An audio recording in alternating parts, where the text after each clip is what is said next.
Wow, I can't believe it's July and we're just getting out our first video of the summer for construction. I haven't edited any snowmobile videos either, and I went snowmobiling at the start of June. Pretty sad, just been super busy this year with construction. Haven't really had the time to sit down and get into editing a video. I've got lots of stuff in the works, but don't really have anything done until now. So hope you guys enjoy this video, and maybe there's more coming down the pipeline. Guess I don't know how to start the fucking thing. Is the battery shut off somewhere? We found the battery switch. All right. I got this truck in the fall just before I left, so I haven't driven it yet.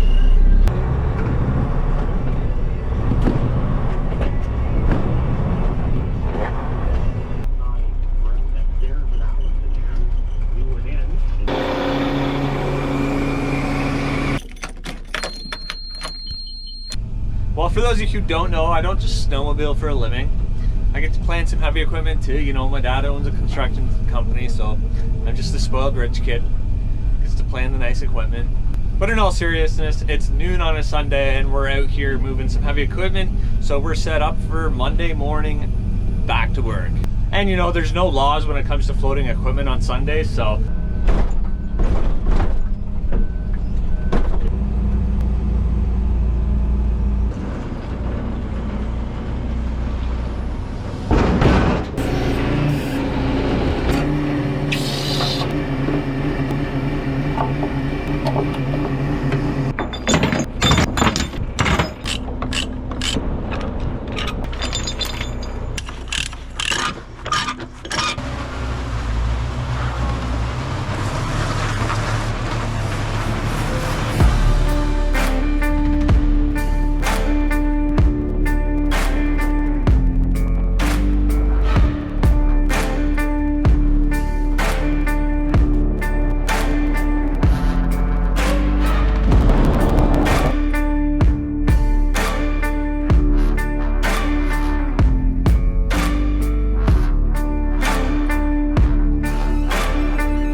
well, it is the first real day back to work here.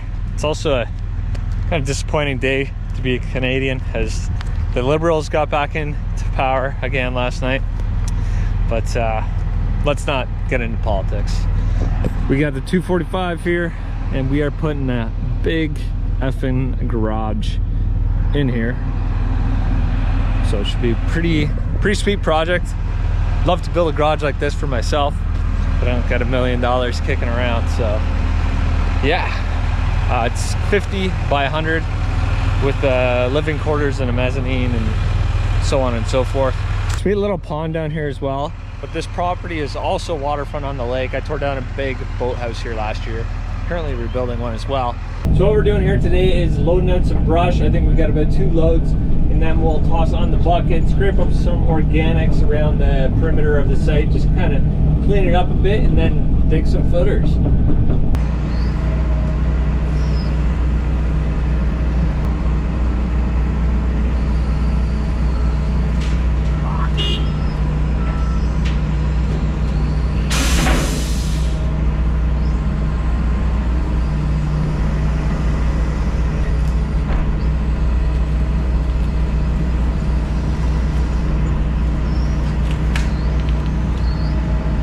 Once you load some brush with a grapple, you never want to go back to a thumb.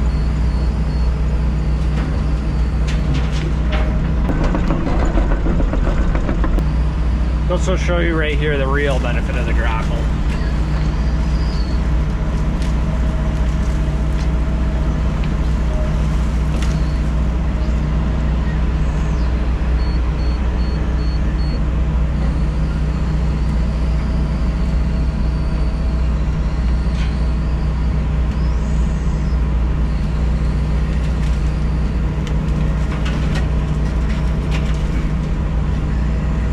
Definitely not doing that as efficiently with a thumb.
gonna strip off the main kind of organics here, and then we'll go back over it and we'll strip off kind of the gravelly organics and roots, and we're actually going to use it as a bit of a base through a low spot in the driveway here.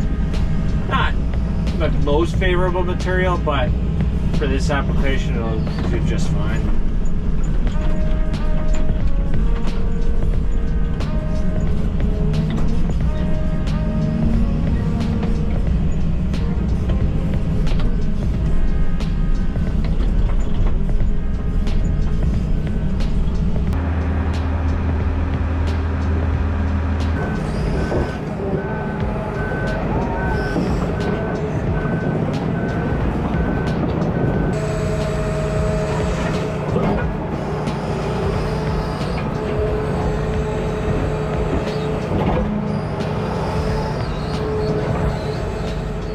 So like I was saying at the start of the video, I haven't really had much time to edit this year, and it's not just that, I just haven't been focusing my attention on that. Usually in the past, you know, when I'm at work, but then when I'm off work, I'm focusing on my own stuff, like snowmobile content or editing, whether it be work videos or whatever else. But this year I've kind of just been focusing on making sure I'm organized for work and just getting shit done, because I am gonna have to take over some responsibility down the road if I want to be a part of this business with my father.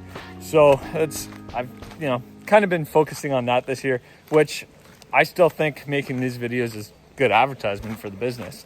So I think we should just hire an editor to edit them and I could film them easy. But here's a look at some of the projects we've been on this year. Finished up the airport hangar, graded it up, got it ready for paving, did all the pre-grading for that. I've never done grading on that kind of scale, so we actually got a grader, which was cool to learn how to run that. Then I was doing landscaping for the last couple of weeks, pretty extensive project with that. Dug a couple foundations, did a couple demolitions, and some other stuff in between. So the question is, would you have considered this already stripped of all organics, or would you call it stripped now that we took off all of this crap? You can see a fair bit of roots in there. Or would you say, you know, there's still too much roots in there and I should strip that farther?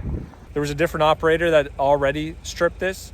I guess he would have considered that strip, but I thought that was a little too dirty. So, you know, we stripped out a little more. Looks pretty good now. And if you look at the material we pulled out, that doesn't look like something you want to build on.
Gravel in this corner looks super nice. Probably some 6 and 8 inch rocks in there. Definitely rockier on the top, but can probably backfill with this material. Setting elevation for this place was a little difficult. On the far side past the machine there, I ended up setting the floor height pretty much level with the top of the organics there. And then if we spin around to the driveway side here, the top of floor is actually going to be almost 2 feet above the driveway. So we kind of found a happy medium, but it's going to end up costing a bit more money. since we're gonna have to bring in more fill. Can't really see it, but there's some paint lines on the ground there. This is a 50 by 100 shop. We actually did one of these pretty much identical to it last year, right around the corner from here.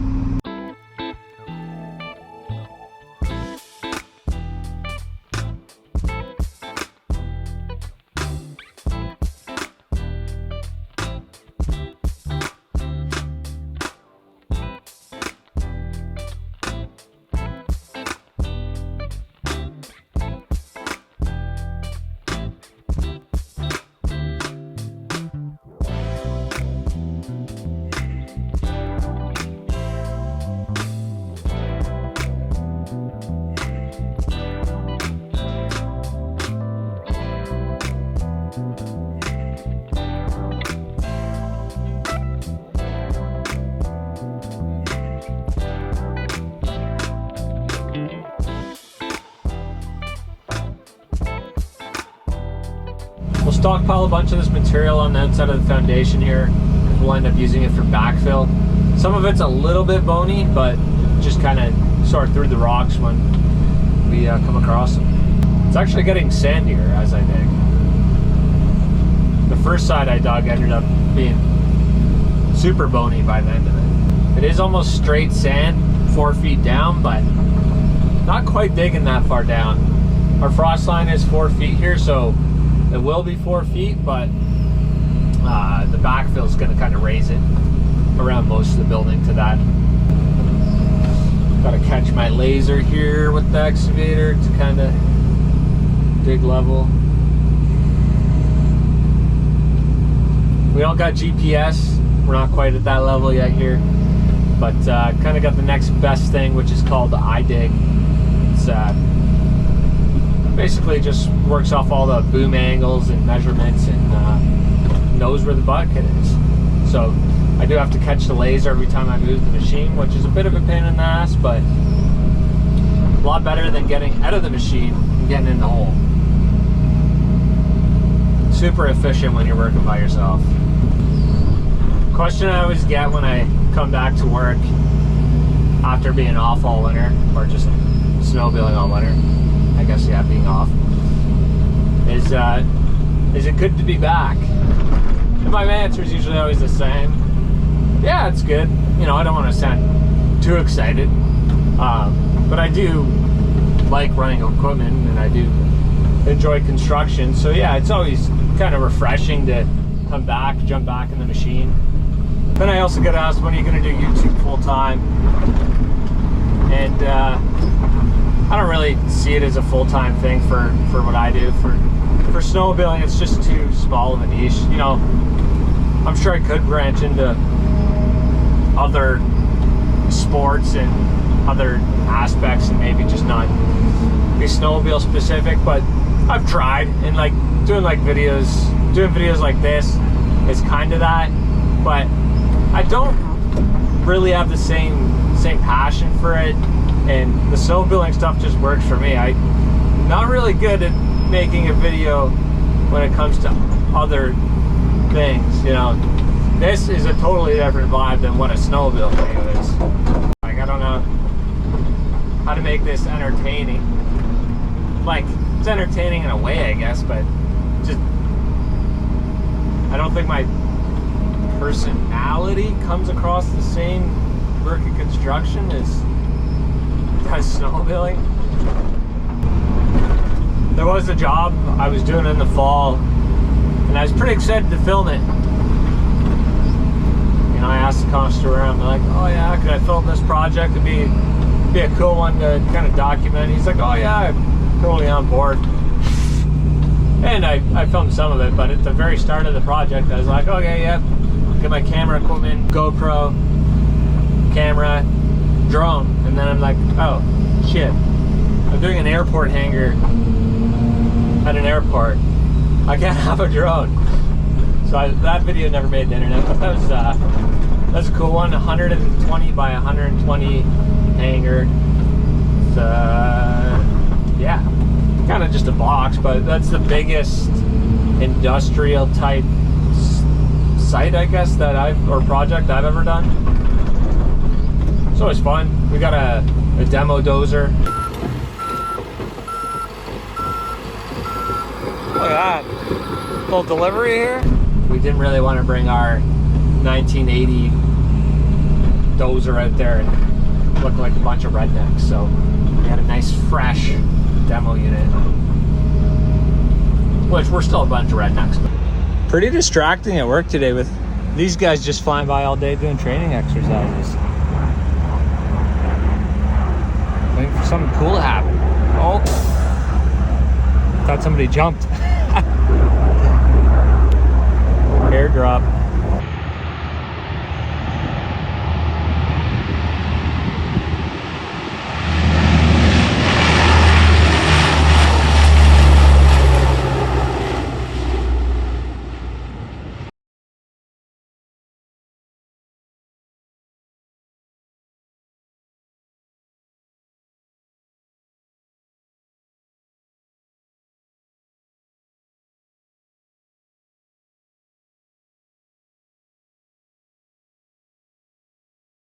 Is that ever a nice hole?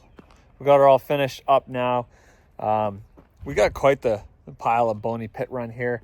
Not going to use it for backfill or infill. Well, maybe a little bit of it, but it's pretty bony, so we'll just use it to kind of raise the grade of the driveway through here. Since it's almost 2 feet below floor height, we're going to need to raise that up anyway.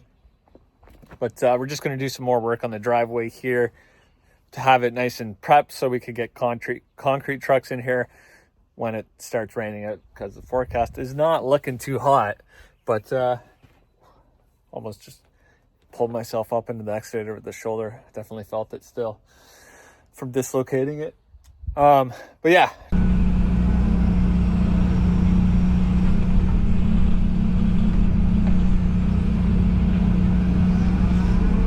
So we'll add in, I don't know, probably a foot of material, kind of get it raised up into the driveway area where it's cut out, so the driveway is not just a big giant low spot.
So I want to get the gravel kind of the same height as the native ground so that the water doesn't all pool just in the driveway and it can run off into the bush. We'll just zero this out. And the top of our foundation is going to be 4 feet 8 up, so we probably want to be about 4 feet up. We're 3'5", so the gravel's at least a foot low still.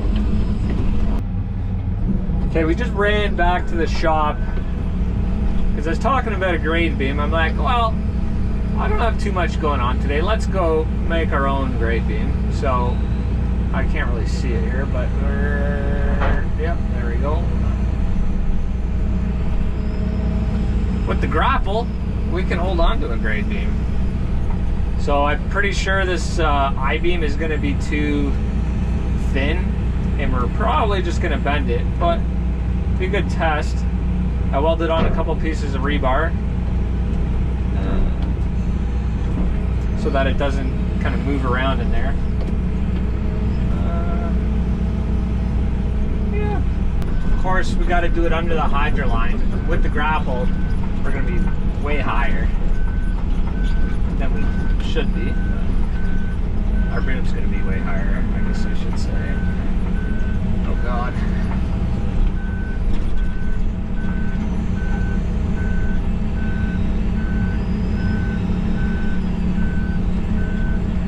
Yeah, we're definitely going to bend this.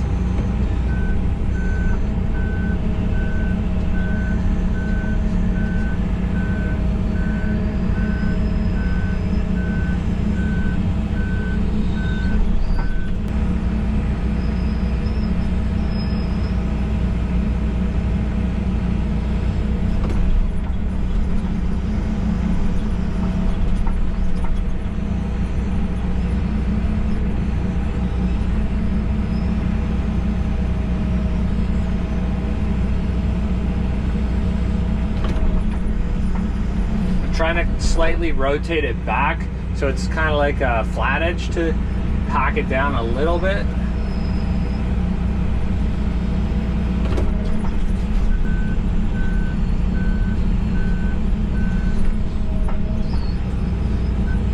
That doesn't even, yeah, packing it does not work. It's just too narrow of a surface.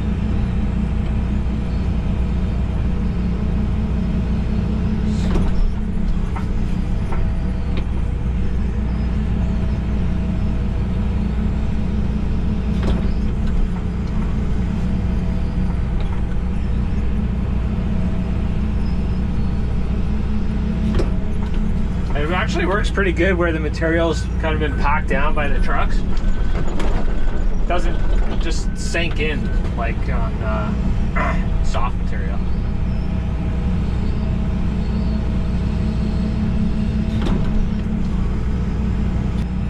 Do I have high confidence that it's actually smooth? Not really.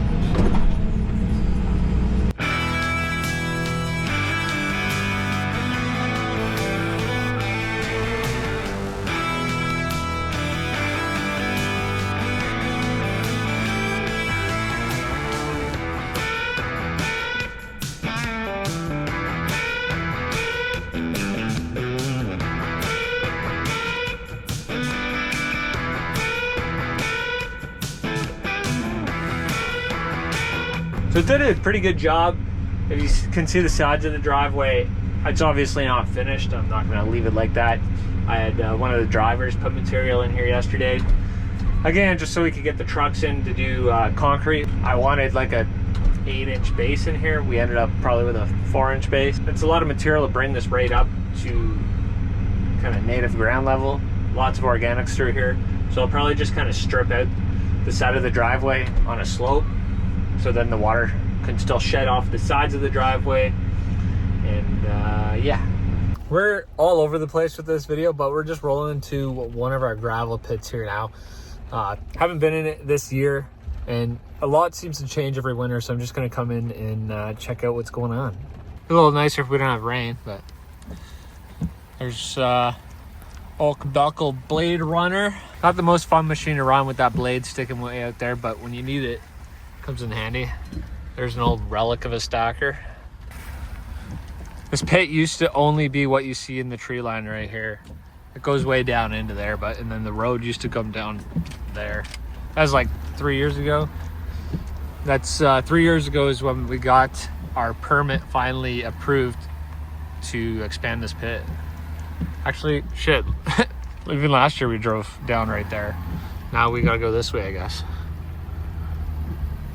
Last time I was here, I think, is when they blew up this blast and popped all that rock.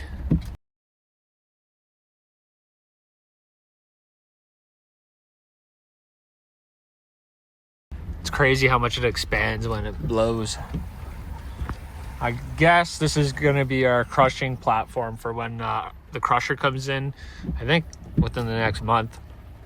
So we'll just load right into the crusher, and then we'll have some actual crushed products finally. Not sure how it's going to work with the road going through here, if the crusher is supposed to be here. But we got an 850 dozer over there. That's our biggest dozer. It's a bit of an old relic too, but it works well. Our newer pit machine, John Deere 350. We'll come into here. That's just rock we've dumped over the bank for the last couple of years, because I think we're gonna bring the crusher down here and crush in here as well. Seems counterintuitive to have two spots crushing, but yeah, what you see right here, this is as big as the pit used to be. It took about, I think, 5 or 7 years for us to be able to expand this pit. There's kind of a neighboring lake nearby, and they put up a really big stink. We had to compromise on a lot of things to get this pit expanded, but we finally did get it. And the little lake next to the pit here, it's not really that close, but I think it only has 7 cottages on it. There's nobody else within like 5 kilometers of here. But the one lady that has a cottage, they had just bought like a year before we expanded the pit. She knew there was a pit here, but it's kind of funny. She's like the head one running the petitions and Facebook pages against us and whatnot. Works for Acon, which is a huge construction company. I'm sure she had some leverage in some places to try and get us shut down, but we had some leverage too. We're driving into phase 2 of the pit here. We're not actually allowed to expand into this side until we finish phase 1 of the pit and rehabilitate it. So we've kind of worked our way into here, just prepping everything. What we wanted this pit for was the rock here that you see. The original purpose was to be able to blast and get stone blocks out of the pit here, because we also cut granite for like flagstone and steps. Still unsure if the rock is going to be of any good quality here, and it looks like there's a lot of pink in it. Hopefully not, because the rock on the other side of the pit, as you saw, is nice black granite, and that's what people want, not pink. Pink is like 70s and 80s. There's a lot of pink fireplaces and whatnot around here that John Bacher, who my dad bought the company off of, he worked for him for like 30 years. He used to be a mason and do a lot of that. But you could see some of that pink that I'm talking about right here. That is ugly. Oof. And of course, the people that were petitioning against the pit, they don't live here. They're just cottagers, right? They don't care if the locals have income throughout the winter to like survive. That is it for this job site here for now. Time to float the excavator back out of here. When I say float, it's always funny. Sometimes you put on quotes, float machine the site. And it'll be for like a waterfront property, and the customer would be like, well, why do you have to float it here? Why can't you just drive it here?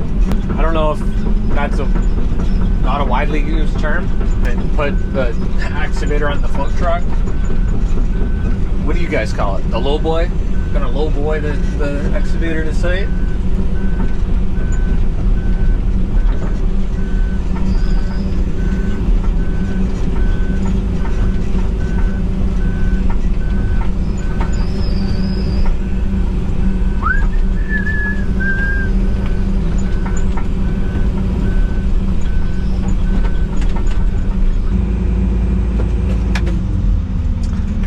Yeah, we'll see you at the next site.